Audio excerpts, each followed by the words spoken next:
Anthony from Gen Con, and we are at yet another FFG gaming area because I don't know about you guys, I'm a huge Descent nerd. I've played all the versions of Descent. I love the Runebound universe. I even have the RPG. I love all the mythos they created around it. So when they put out their big box Descent, when they finally were putting out a new version, which I was waiting for excitedly, I was all on board. Some people were like, okay, it's a little bit different, adds an app, adds different terrain. I absolutely fell in love with it. Absolutely love what you guys are doing. Because I mean, everybody's seen the flat tiles and building your areas and everything, and it's very, I love it, but it's not very three-dimensional, obviously. Right. How many of us are going to Etsy and buying three-dimensional terrain for our Imperial Assault sets and all that stuff? So when you guys came out, and it was different because the arenas were smaller. For those that haven't played it, you have a lot of really cool cardboard set pieces that form like a 3D environment as you play. And you can make so many different environments that it's like ridiculous. Every time I build a new map, I'm like, I didn't think you could even build a map out of the stuff you have. Yeah. So, long story short, the game was a success. It did very well. And now we're going on to Act 2, the Betrayer's War. So I grabbed my man Aaron over here. He's going to tell us everything, or at least I'm going to grill him on everything about the sequel. If you haven't played the first one, go pick it up now. Stop the video. Go buy it, play now. You will not be disappointed. I have a review on the site. Awesome game. Great dungeon crawler. Just a great game. But Aaron, we're here for about Act 2. So first of all, tell me, first of all, good question. Do you need to play Act 1 or have Act 1 to play Act 2? You do, yeah. This one is, unlike sort of previous versions, we're a lot more abstracted in terms of the timeline. This has a very distinct, definite timeline. So you begin at the beginning of the story of these 6 heroes, which is during the Fourth Darkness after the previous Descent iterations. So you start there, and you need to play those characters from the beginning. So it's going to be a clear, Act 1, Act 2 follow each other sequentially. Yeah, and I like that. I actually like that aspect. I know some people would be like, okay, well, I can't do it, but I like the fact that it's a continuing story. It just feels more epic that way. It's like a movie.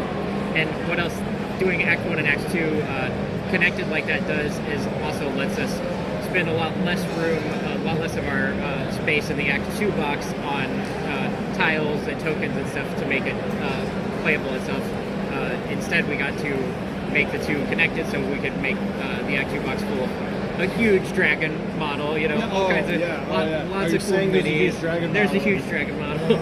Yeah. That's gonna be awesome. Yes. Yeah, it gave us much more room to do cool things like that. I looked at some of the previous the minis were amazing. They were great. Yeah. I mean, not that the old minis were bad, but I noticed FFG actively switch over to more of the resin or the higher end minis.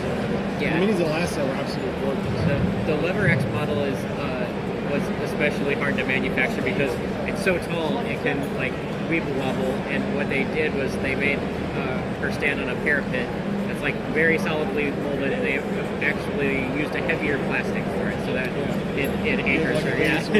Made her very stable. That's a very tough part with making minis, but you had such gorgeous minis the last one. I was just surprised opening the box wow, these are gorgeous. Yeah. Although Brienne needs a smaller hat. I hear she gets a smaller hat. My wife always plays and she's like, what's with the hat? What is with the hat? I'm like, I don't know, man. Everybody continues to have a big heroic footprint. They take up space more than the yeah. And I love the art direction you went with it. The art style was great. It's obviously different from the prior ones, but I love that it's not your typical fantasy stuff. It's very active. It's just very action. Very dynamic poses, and all the heroes have their different weapons this time. Last time, Bryn has the sword and the warhammer. So last time she had the warhammer. This time she has the sword. Yeah. So going forward, is going to be new versions of our heroes, or is it going to be upgrades to the prior heroes? They're upgraded versions. They come with new hero sheets and new minis, and you'll see their new art featured on all of their skills and legend cards as well. Awesome. So, and then the app is going to have, it's going to have its own separate, it's not continuing the other app. So, basically, you're going to boot into the app and have a separate section for. No, it's the same app. Yeah, you can keep playing in the same app, and it'll remember your save, and you can just it'll give you the option to select Act 2 and start playing Act 2. And if you haven't played through Act 1, I do highly recommend it because the story is continuous.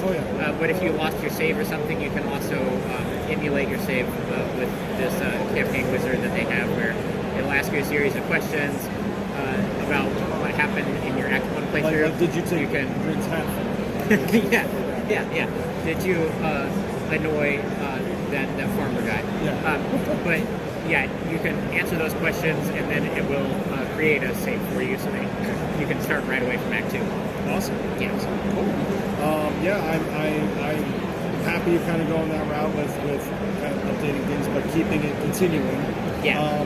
Now, going forward, is this going to be a cycle? Like, is there a third that you're working on now? Is there a fourth? How far are we taking this? We can't announce anything. Nothing else. That's okay. You just tell me. Okay. It's okay. We definitely want to see their story continue through. Yeah. Just a few more acts. At least a few more. Now, is there anything like, is this segueing into anything else as far as like, is there more plans for other Descent stuff? Or I was a huge fan of Roombound and other dudes on the map games and stuff like that. Anything else that you can check out there? No, I can't announce anything yet. But we definitely, are always looking at the Terranoth universe. Like, what can we do? Yeah, because I love Terranoth stuff, and it's funny because like some stuff will hit. But it seems like some of the side stuff lately, it's like, okay, we'll do something, and we just, like Roombound had its updated set, the expansion had died, and then you had the co-op card game, or it's the co-op adventure game, which I think that died too. I don't think there's anything much after the first couple things, right? Right. Yeah. So and then there was also, and then there was the war game. So I'm like, I want to see more Terranoth. Rune Wars. Rune Wars, or whatever, which was awesome. Brooks, who is on Act 2 with us, one of the three designers, was also previously on Rune Wars, so they're definitely keen to see some. Can we drop our Rune Wars minis into this game? Can I take my Rune Wars stuff and just dump them in here for whatever reason? Like, I need more minis for some reason. Like, I just want to throw them. I'm sure, if you had a suitable, bandit that you wanted to proxy. Or the big golem guy or whatever. He's a big golem guy, I think, from the prior Rune Wars or whatever. Drop in for a golem or whatever. But yeah, we're definitely, looking to draw from all the cool monsters in Descent's whole history, Terranoth's whole history. There's a lot. Lots of cool weird monsters that we're trying to port into. Big Dragon Mini. Yeah, you gotta have the Big Dragon. You gotta have Big Dragon Mini, absolutely. Yeah. So, is there a release date for this yet? Not yet. Not yet. It's very, very soon, but we don't know. We don't have the specific. Don't have it this year, next year, nothing. I'm sure it'll be this year. I'm hoping so because I'm going to burn through all those. I'm going to burn through that campaign pretty quick. I'm already over halfway through it, so I want it now. Yeah, awesome. Is there anything else you're going to part with us? Anything? So going forward, you're going to obviously be looking more at the story, continuing the story, and moving deeper into the story of the same. I'm just really excited for the quest design we got to do. We had, I think, with Act 1, the bandwidth was so focused on this is the first time we've done a game like this. We're just trying to make it work.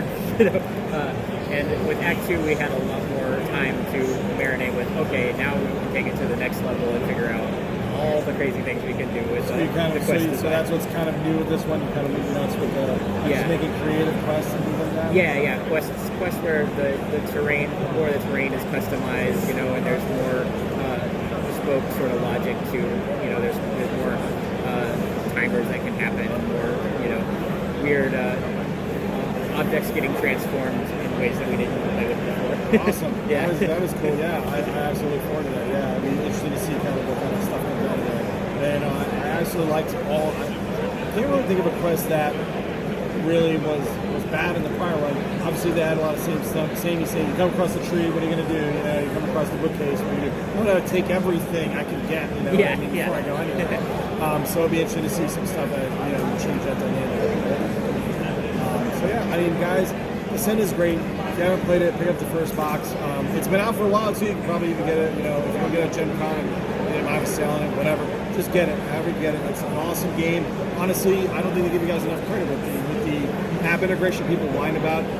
Honestly, I love the app integration. And I've loved the fact that FAG is pushing app integration because everybody's like, if there's an apocalypse and I don't have my, tablet or whatever, listen, you're always going to have some device to play the app on. It's never a problem. And honestly, you've improved games so much that have such a big back end, like you can't even, like, so for example, like any of the Arkham games, oh my god, I can't name all of the Arkham games are so much better with apps. Like I threw out like all my old ones. Like I don't want to build a 5-hour clock to do to solve in 2 minutes. Just do it on the app. You know what I mean? Yeah. Same thing with Bluestone. You want to like being able to craft and take care of your inventory and all that stuff. It lifts all that burden from you. Yeah, so convenient to just have the back end handle that for you. It's like the best of both worlds between the video games and physical games. You know? And it's a natural progression. I don't get like some people like absolutely. People you need to embrace this. Okay, listen. There's a reason why when you play like games like Gloomhaven, people make up apps for the game for a reason. Yeah. I don't want to keep. I don't keep everything that's just great. Yeah. I want to keep track of all of that in my head and on paper.